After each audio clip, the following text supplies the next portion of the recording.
ভাদ্র মাসের ব্রতকথা। পেঁচাপেচি পালা। ব্রহ্মদেশে ছিল এক বিধবা ব্রাহ্মণী, পুত্রলয়ে দুঃখ থাকে দিবস যামিনী। হেনা দুঃখ দেখি তারে কহে নারায়ণ, পুত্র হেতা দুঃখ যাবে যাবে পাবে বহুধন। বাটির সম্মুখে এক বটবৃক্ষ স্থিত, তাহারে পেচক পেঁচি বাস করে যে করিত। বৃক্ষতলে বাসি শিশু আপনি খেলিত, সেই কালে ক্ষীরওয়ালা দাঁড়ায়া তথায়, দুঃখ দেখিয়ে এক ভার ক্ষীর তারে দিল।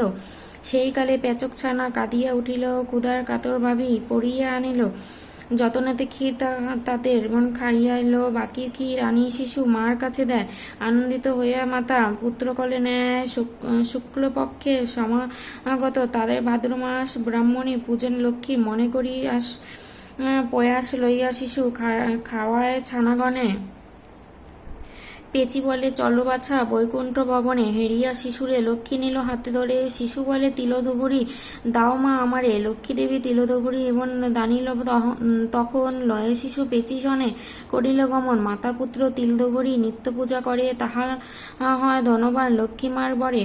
ইহা দেখি সেথাকার রাজা মহাশয় পাঠাইয়া অনুচর লুটিয়া তালয়।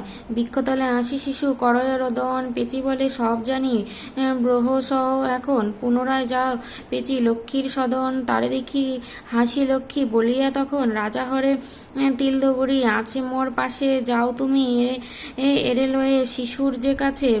এমন বাসাতে আসিয়া পেঁচি শিশু হাতে দেয়, আনন্দিত হইয়া শিশু সাথে করি লয়। যতনে আনিয়া শিশু মার হাতে দিল, তিলধুবুরি পণ্য পুঁজি লক্ষধন পেল। এত দেখি মহারাজ বালকে ডাকিল, নিজ কন্যা দিয়া তারে স্নেহতে বান্ধিল।